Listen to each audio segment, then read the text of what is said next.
जय श्री कृष्ण। आप सभी को जन्माष्टमी की हार्दिक शुभकामनाएं। क्या आपको पता है भगवान श्री कृष्ण के जन्म का रहस्य क्या था?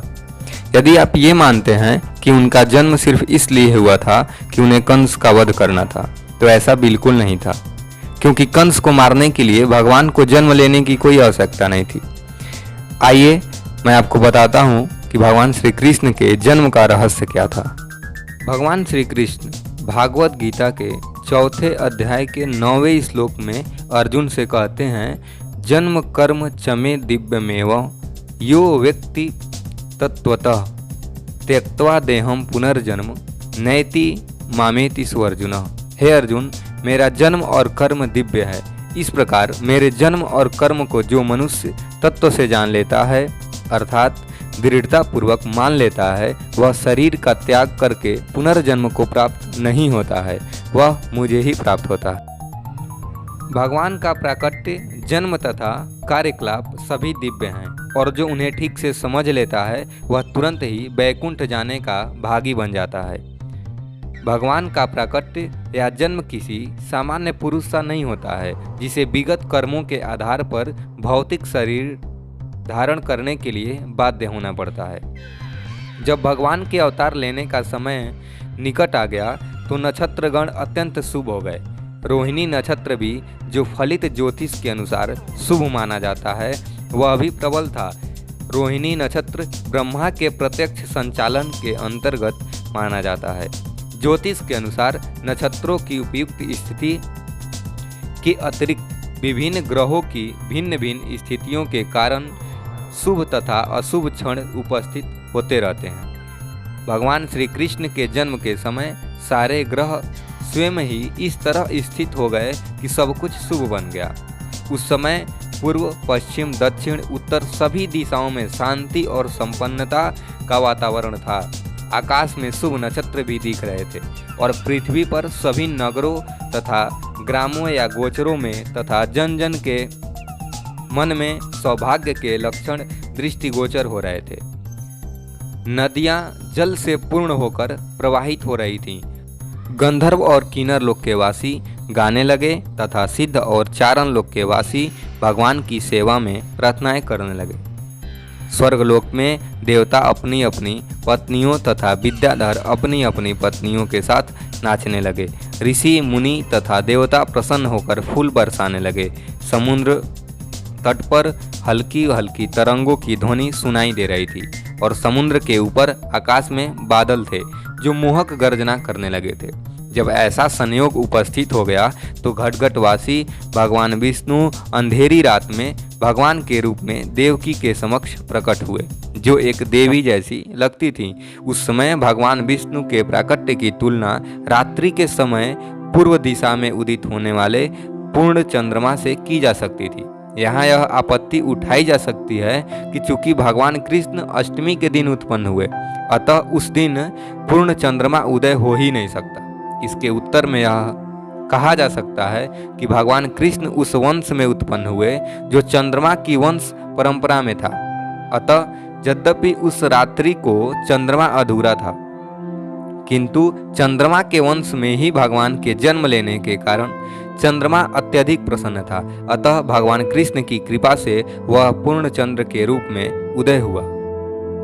रामचरितमानस में यह दोहा आता है कि मास दिवस कर दिवस भा मरम न जाने कोई, रथ समेत रवि था क्यों निशा कवन विधि होई। महीने भर का दिन हो गया, इस रहस्य को कोई नहीं जानता। सूर्य अपने रथ सहित वहीं रुक गए, फिर रात किस तरह होती। आगे चौपाई आता है कि यह रहस्य काहू नहीं जाना, दिन मनि चले करत गुण गाना, देखी महोत्सव सुर मुनि नागा, चले भवन वर्णत निज भागा। यह रहस्य किसी ने नहीं जाना। सूर्यदेव भगवान का गुणगान करते हुए चले। यह महोत्सव देखकर देवता, मुनि और नाग अपने भाग्य की सराहना करते हुए अपने अपने घर चले। आश्चर्यजनक बालक को देखा जिसके 4 हाथ थे, जिनमें वह शंख, चक्र, गदा तथा कमल पुष्प धारण किए था। श्रीवत्स चिन्ह से सुशोभित था, जो कौस्तुभ मणि की माला पहने था। पीताम्बर धारण किए चमकीले श्याम बादल की तरह लग रहा था, जिसका मुकुट वैदूर्य मणि से अलंकृत था, जो पूरे शरीर में अमूल्य बीजावट, कुंडल तथा अन्य आभूषण धारण किए था और जिसका सिर केश राशि से अलंकृत था। बालक के अद्वितीय रूप के कारण वसुदेव आश्चर्यचकित हो गए। नवजात शिशु इस तरह कैसे आभूषित हो सकता है? अतः वे समझ गए कि अब भगवान श्री कृष्ण प्रकट हो गए हैं और इस अवसर पे वे अभिभूत हो गए। जब वसुदेव जी को यह विश्वास हो गया कि नवजात शिशु साक्षात श्री भगवान हैं, तो वे दोनों हाथ जोड़कर उसकी स्तुति करने लगे। उस समय वसुदेव दिव्य स्थिति में थे, जिससे कंस से उत्पन्न उनका सारा भय जाता रहा। जिस कमरे में नवजात शिशु उत्पन्न हुआ तथा वह उसके तेज से देदीप्यमान था, तब वसुदेव ने प्रार्थना करनी प्रारंभ की। हे भगवान, मैं जानता हूँ कि आप कौन हैं। आप समस्त जीवों के परमात्मा तथा परम सत्य श्री भगवान हैं। आप अपने ही शाश्वत रूप में प्रकट हुए हैं, जिसका हम प्रत्यक्ष अवलोकन कर रहे हैं। कंस तथा उसके अनुयायियों का वध करने के लिए अवतरित हुए हैं, किंतु यह जानकर कि आप उसे तथा उसके अनुयायियों का वध करने के लिए अवतरित होंगे, उसने आपके कई पूर्वजों तथा अग्रजों को मार डाला है। अब वह केवल आपके जन्म की प्रतीक्षा में है। जैसे ही वह इसे सुनेगा, वह आपको मारने के लिए सभी प्रकार के अस्त्र शस्त्र लेकर उपस्थित होगा। वासुदेव जी की इस प्रार्थना के बाद कृष्ण की माता देवकी ने कहा, हे प्रभु, वैदिक साहित्य में आपके अनेक शाश्वत अवतारों का मूल अवतारों के तौर पर वर्णन हुआ है, यथा नारायण, राम, हैशीर्ष, वाराह, नृसिंह, वामन, बलदेव तथा भगवान विष्णु के लाखों अवतार हुए हैं। आप मूल अवतार हैं, क्योंकि आपके अवतारों के सभी रूप इस भौतिक सृष्टि से बाहर है। आपका स्वरूप इस विश्व जगत की उत्पत्ति के पहले से उपस्थित था। आपके स्वरूप शाश्वत तथा सर्वव्यापी हैं। ऐसे शाश्वत रूप नित्य ज्ञानमय तथा आनंदमय है। वे सभी दिव्य सात्विकता से पूर्ण तथा विभिन्न लीलाओं में सदैव निरत रहने वाले हैं। आपका कोई एक ही विशेष रूप नहीं होता। ऐसे अनेक दिव्य रूप स्वतंत्र हैं। मैं जानती हूँ कि आप परमेश्वर विष्णु हैं। लाखों वर्षों बाद जब ब्रह्मा के जीवन का अंत होता है तो विश्व जगत का विलय हो जाता है। उस समय पृथ्वी, जल, अग्नि, वायु तथा आकाश, ये 5 तत्व महत तत्व में प्रवेश कर जाते हैं। यह महत तत्व पुनः कालवश अप्रकट समग्र भौतिक शक्ति में प्रवेश करता है। समग्र भौतिक शक्ति प्रधान में और प्रधान आप में प्रवेश करता है। अतः संपूर्ण विश्व जगत के संहार के पश्चात केवल आपका दिव्य नाम, रूप, गुण तथा साज सामान ही शेष रह जाते हैं। हे प्रभु, मैं आपको सादर नमस्कार करती हूँ, क्योंकि आप अव्यक्त समग्र शक्ति के निर्देशक और भौतिक प्रकृति के परम आधार हैं। हे स्वामी, सारा विश्व जगत वर्ष के अथ से इति तक कालाधीन है। सभी आपके निर्देशन में कार्य करते हैं। आप हर वस्तु के मूल निर्देशक तथा समस्त प्रबल शक्तियों के आधार हैं। अतः आपसे मेरी प्रार्थना है कि आप मुझे उग्रसेन के पुत्र कंस के क्रूर हाथों से बचाएं। कृपा करके मुझे इस भयावह स्थिति से उबारें, क्योंकि आप अपने सेवकों की रक्षा करने के लिए सदैव आतुर रहते हैं। भगवान ने इस कथन की पुष्टि भगवत गीता में अर्जुन को आश्वस्त करते हुए कहा है कि तुम संसार को बता दो कि मेरा भक्त कभी नष्ट नहीं होता। इस प्रकार रक्षा करने के लिए प्रार्थना करते हुए माता देवकी ने अपना वात्सल्य व्यक्त किया। मुझे ज्ञात है कि आपके इस दिव्य स्वरूप का दर्शन सामान्य रूप से ऋषिगण ध्यान में करते हैं, किंतु मैं अभी भी डर रही हूँ कि ज्यों ही कंस को पता चल जाएगा कि आपका जन्म हो चुका है तो वह आपको हानि पहुँचा सकता है। अतः मेरी प्रार्थना है कि आप इस समय हमारे भौतिक चक्षुओं से ओझल हो जाइए। दूसरे शब्दों में उन्होंने भगवान से प्रार्थना की कि वे एक सामान्य बालक का रूप धारण कर लें। के जन्म के कारण ही मैं अपने भाई कंस से भयभीत हूँ। हे मधुसूदन, हो सकता है कि कंस को पता न लगे कि आपने जन्म धारण कर लिया है। अतः मेरी प्रार्थना है कि आप अपने इस चतुर्भुज रूप को, जिसमें आप विष्णु के 4 चिन्ह शंख, चक्र, गदा तथा कमल धारण किए हैं, छिपा लें। हे प्रभु, आप विश्व जगत के प्रलय के अंत में सारे ब्रह्मांड को अपने उदर में धारण करते हैं। फिर भी आप अपनी विशुद्ध कृपावश मेरे गर्भ में प्रकट हुए हैं। मुझे आश्चर्य है कि आप अपने भक्तों को प्रसन्न करने के लिए सामान्य मनुष्य के कार्यकलापों का अनुकरण करते हैं। देवकी की प्रार्थना सुनकर भगवान ने उत्तर दिया, हे माता, स्वयंभू मनु के कल्प में मेरे पिता वसुदेव एक प्रजापति के रूप में थे, जिसका नाम सुतपा था, और आप उनकी पत्नी पृश्नि थी। उस समय ब्रह्मा ने प्रजा बढ़ाने की इच्छा से आपसे संतान उत्पन्न करने के लिए कहा। आपने अपनी इंद्रियों को वश में करते हुए कठोर तपस्या की।